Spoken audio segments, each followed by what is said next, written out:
The autumn sun was still bright outside the large windows of Jefferson High School when Emily sat quietly in her classroom, staring at the empty desk in front of her. The scent of chalk and the faint hum of the heater filled the room. Her hands trembled slightly as she held onto the edge of her notebook, her heart heavy with unspoken emotions. It wasn't the lesson she remembered most about that day, but rather the conversation that changed her life forever. Emily was 17, a senior with dreams of leaving her small Ohio town for college. Her parents worked hard to give her a good life. Her mother was a nurse, always on her feet in the hospital, while her father managed a hardware store downtown. Life at home was steady, but Emily often felt like she had to carry more than her share of responsibilities.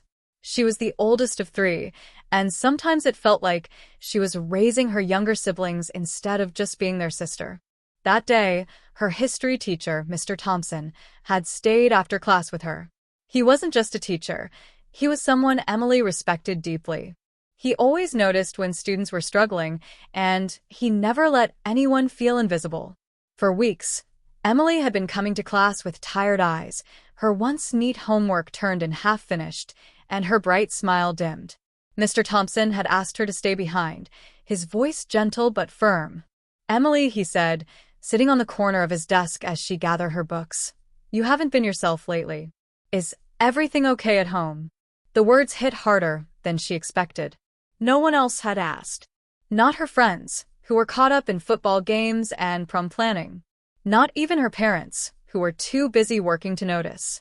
Emily swallowed hard, trying to keep her composure, but tears welled up anyway. "I just feel like," she paused, her voice cracking, "like I'm holding everything together. Mom's working double shifts, Dad is never home before dark, and I'm the one who has to help Michael and Sarah with homework, make dinner, and still keep up with school. I'm tired, Mr. Thompson. I don't know how much longer I can do this." Her words poured out, unfiltered, like a dam had finally broken. Mr. Thompson didn't interrupt, didn't judge. He simply listened.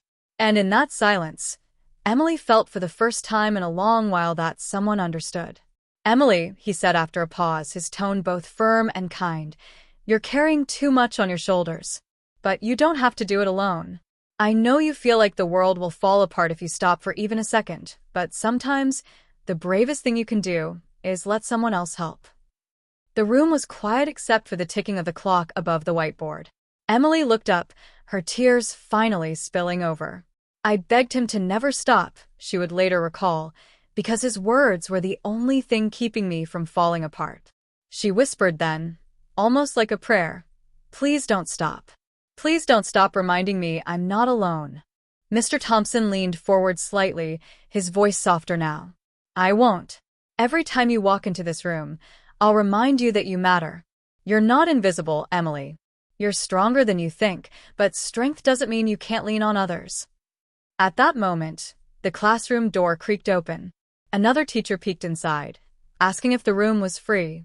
Emily quickly wiped her tears, embarrassed.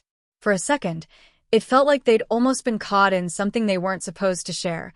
Not a secret romance or anything inappropriate, but a raw, emotional truth that most people hide.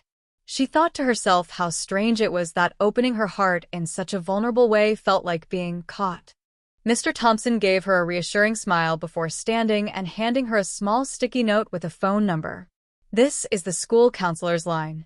I think it's time you talk to someone who can help you carry this weight. And Emily, promise me you'll let your parents know how hard this has been. Sometimes parents don't realize until we tell them."